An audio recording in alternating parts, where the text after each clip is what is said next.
꿈에 본 두 집. 사당동에 있는 총신대학에서 보수신학체육대회가 있었다. 우리 신학교도 참가해서 응원하러 갔다.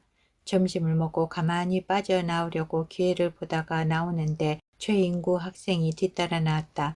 나는 빨리 갈 생각에 뒤도 돌아보지 않고 상도동 쪽으로 갔다. 최인구는 거기까지 나를 따라와서 자기를 도와달라고 했다. 어려운 사정을 이야기했다. 최인구는 용산구 청파동에 살고 있었고 출석하는 교회도 그곳에 있었다. 중고등부 아이들을 데리고 야유회를 갔는데 어떤 중학생이 다리를 다쳐서 집에 누워있으니 와서 기도 좀 해달라고 했다. 과제가 주어질 때마다 그에게 조금씩 도움을 받고 있던 터라 거절할 수가 없어서 가겠다고 했다. 함께 택시를 타고 청파동으로 갔다. 집에 가보니 밤에 꿈에서 보았던 바로 그 집이었다. 하나님은 그날 밤에 나에게 두 집을 보여주셨다. 한 집은 최인과 함께 들린 청파동 학생의 집이었고 이후 들리게 될 신림동의 어느 집이었다. 방에 들어가니 아이가 침대에 누워 있었다. 나는 그 아이에게 물었다. 내가 기도해주면 나을 것 같으니? 네. 아이는 큰 소리로 대답했다. 아이에게 믿음이 있었다. 그래서 은과 금은 없지만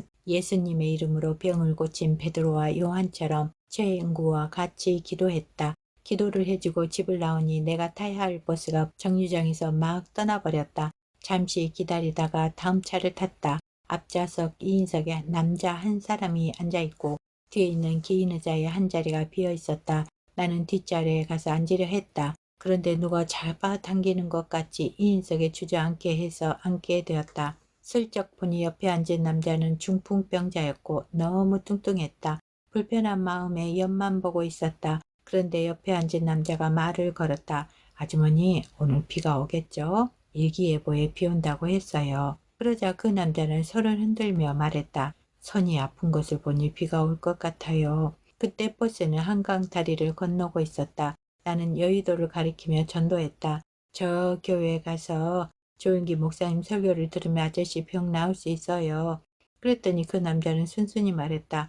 내가 서대문 순복음교회 다니다가 그만뒀어요. 그래서 벌 받았나 봐요. 이제 교회에 나오세요.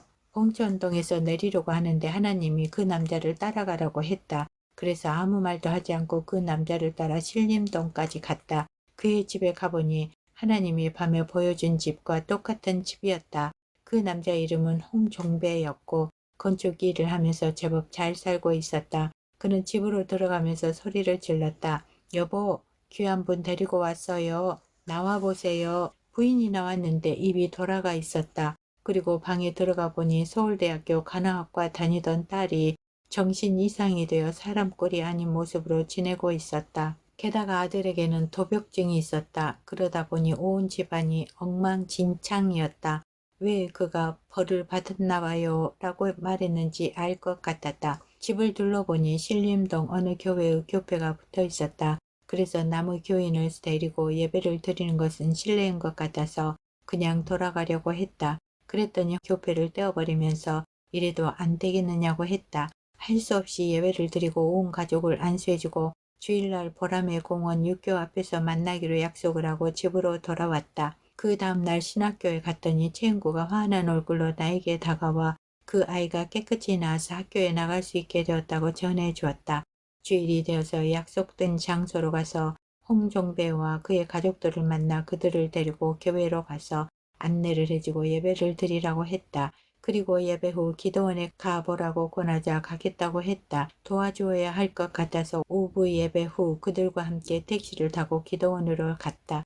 기도를 해서 기도를 하니 가족들이 성령 세례를 받고 홍종배 부인이 부안와사가 치료되었다. 3일 동안 기도하고 있으라고 하고 다시 수요일에 기도원으로 올라갔다. 가보니 홍종배 중풍도 나아 있었고 딸의 정신 이상도 다 나아 있었다.